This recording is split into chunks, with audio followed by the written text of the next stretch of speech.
Welcome back, everybody. Donnie here. Today, I am going to discuss the 3 biggest reasons that I see people fail or why they really severely injure their online business when they're trying to grow and scale an online business.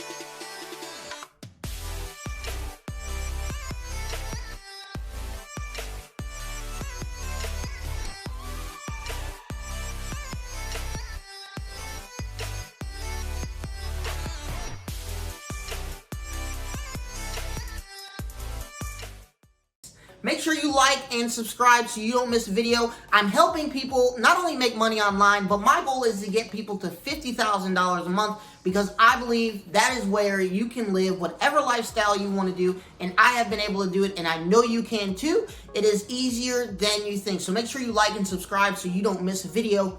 Once again, today we're going to talk about 3 of the biggest mistakes or things that I see people doing in this online arena that really severely injures them or hinders them from growing or getting to the point where they want to get to, or even ever getting to a point where they're making any money. And so we're going to go through these 3 reasons. I'm going to lay them out for you. I'm going to tell you why each of these can severely hinder you from growing. You may not even be thinking about some of the reasons that I'm going to go over, but I want you to start looking at things a little differently because this is your money, this is your goal, this is your life, this is your dream, and I want to help you get there as fast as you can, but I also don't want you making mistakes that I made and I've seen a bunch of other people make along the way, so I want to save you from those mistakes because they are costly. They may get you down. They may even take you out completely from having success online. So let's get started. Let's go through. So I'm just going to read through these 3 real quick, and then we're going to go back and hit on why each of these can severely negatively impact your business. So the first one is hiring an agency too soon. When I talk about agency, I'm talking about a marketing agency. So hiring a marketing agency too soon. Number 2 is trying to be innovative. Meaning you're trying to do things that the market has never seen before, that the market's not ready for. And the last reason is because you're not focused on the back end. Most people, when they start a business, are just focused on selling one product to people, which is great, but they're not even thinking about what am I going to sell after I get this person to initially buy. So let's go through these. Let's tell you why each of these 3 can severely impact your business negatively or prevent you from ever getting any traction with your business. Number 1, hiring an agency too soon. If you haven't figured out your business yet, meaning you haven't figured out who your target customer is, meaning you haven't figured out how to get something to work, how to get your landing pages to convert, how to find an ad that's actually working with the audience that you're trying to sell to, an ad agency is not going to do this. Now they will, if you have unlimited budgets, right? If you have unlimited budgets, meaning you can spend $50,000, $100,000 a month for an ad agency to create creatives, figure out who your audience is, spend money trying to, target them and work on your landing page and install heat maps and do all that to get all the data they need to really make actionable decisions. By all means, it's never too soon, right? If you have a ton of money, $100,000, $50,000 a month to throw at an ad agency, for them to really get significant traction on your offer, then do it. But for most people, they're never going to have that in terms of being able to allocate that to make sure their business is actually going to be successful or profitable. So I encourage you to pause. I know it's really all the glitter and gleam when an ad agency says, yeah, we've done this for other people and we've helped people get to the 2 Comma Club and we helped this person and I know we can help you. It's just going to be $5,000 a month or it's just going to be $2,500 a month. That is not enough money to really get insightful information and really be impactful. Remember, this is your goal. This is your dream. Make sure that you're in charge of it. If you don't know who your customer is, an ad agency is not going to spend the time to really figure out who your customer is. Now, when I see coming in with an ad agency is when you have a lot of things figured out, right? Like your page is converting, you've got some sales. It's not all the way completely finished. A landing page to me is never finished. You're always tweaking it. You're always updating it as the market changes and the needs change of your customer. But you have enough information to then take to a marketing agency where they can just plug in the information that you already have and they can take your thing to the next level. That's when you come into an ad agency. If you're coming in from ground zero, meaning you have not sold your product at all, and you think an ad agency is going to do it for under $5,000, under $10,000 a month, you're fooling yourself. I see so many people get stuck in this trap and they invest all this money because they get sold a dream, baby. They want the fast results. There are no fast results. The fastest result is when you invest in yourself, go on YouTube, learn about ads, learn about how to set all these things up and play around with it and really start learning and getting some data that then you can take to an ad agency later on and say, hey, I'm ready. I have sales. I know who my target customer is. I have this creative that's been working really good. I really need your help with finding new audiences, with scaling, with, helping me create some new creatives. And I got $10,000, $20,000, $30,000 a month that I can throw at that. Beautiful. An ad agency can take you on and really help you at that point. But when you're just getting started, it's really hard for somebody else to learn your business while you're trying to learn your business. And it's hard as a business owner to believe that somebody's going to be as invested in my business as I am. And so I'm not sold on agencies in the beginning. Number 2, trying to be innovative. This is a big mistake I see people making. Everybody wants to be the next big thing, right? And so what they do is they lose all consciousness. They go outside of the realm of common sense.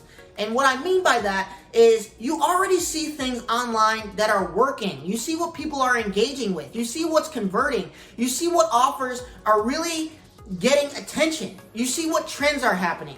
And instead of finding something that's within those trends that people are already enjoying, that people are already engaging with, that people are already buying from, you want to go completely outside of that and be an innovator. It's very expensive to be an innovator. And a lot of times you don't have the bandwidth, the knowledge, the know-how to do it. And so don't pretend to. Don't pretend that you want to go out and be this crazy innovator that changes the world, right? Because that's not, you need to start making some money. You need to get your business going and growing, right? And then what you can do is along the way, we can start being a little more innovative because we have more resources, we have more data, we have customers now, we have a lot of information, and it's a lot easier to be innovative.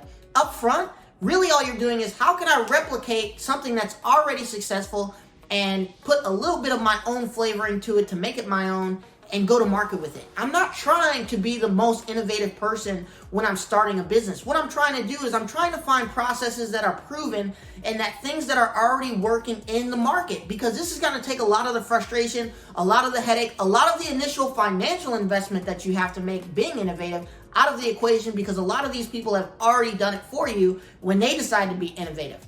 So innovation is great, right? But get your business going. Learn from other people's business. Do a business model that's already working and converting for other people. And then as you grow your business and you decide, hey, we really want to start carving our niche in the market, then you start being innovative. When you already have a business going, you're already generating revenue, and it makes sense. The last thing is your back end. This is probably one of the biggest mistakes that I made on my journey. Is I was so focused on the front-end product. The front-end product, front-end product, front-end product, front-end product, right? Let's have 5 front-end products that are just crushing it. And we did that, right? We had a lot of front-end products that were very big success, and I am happy that we had those experiences, right? But if you don't have something additional to sell your customer, if you don't have the ability to spend more on acquiring your customer than your competitor, you're gonna lose that race. The important thing about growing a business is how much bandwidth you have, right? And that goes all the way to how much can I acquire a new customer for? And so you really need to look at, if I have a front-end offer that's doing really well, or that I know is very simplistic, somebody's gonna buy it, I really am more concerned with my back end, because even if the front end converts and it's not profitable, yeah, you have a lot of people buying it, but you're not profitable. And so the maintenance on growing that business becomes greater and greater and greater, and your losses become greater and greater and greater because you haven't figured out a way to increase that customer value or monetize that customer after they come into your funnel. So focusing on the back end, making sure that you have, if your front end offer, let's say is $9.97, let's say your front end offer is $47, whatever it may be, how do I get that customer, how do I double that customer's value? How do I triple that customer's value? That is a very key point in terms of being able to grow and scale your business, because the more you scale, the more usually it's going to cost for acquisition. Over time, what you're going to see is your ad costs are going to get more and more expensive. the operations of your business get more and more expensive the more information and systems that you have running. So if you have a strong back end, you're able to come out of the gate and have a way to have a decent sized order value for your customer, but it allows you to have so much bandwidth down the road, you know, when you start really scaling this thing and your CPAs go 2 times, right? And so you want to be in a position where, hey, I can spend 3 times as much as it currently costs me to acquire a customer, because that's what's going to give you the ability to scale. That's what's going to give you the ability to go wide and really grow your business and be profitable doing it. So these are the 3 mistakes that I see so many people making. Please don't make these mistakes. And guess what? If you make these mistakes and you watch this video, please comment below and say, hey, Donnie, I saw your video. I heard what you said, man. I did it anyway because I know it all. And I should have just listened to you because it would have saved me a lot of time, money, and frustration. So let's go through these one last time. The 3 mistakes that I want you to not make while growing your online business: hiring an agency too soon, trying to be innovative, and not focusing on your back end. These are the 3 mistakes that I see wipe a lot of businesses out or never get the business to ever be profitable. So remember, if you are ready for your journey, I'm going to help you get to $50,000 a month. Make sure you like and subscribe to the video, and we will help you on your journey. It's easier than you think. Thanks for joining me, guys. Join us on our next video.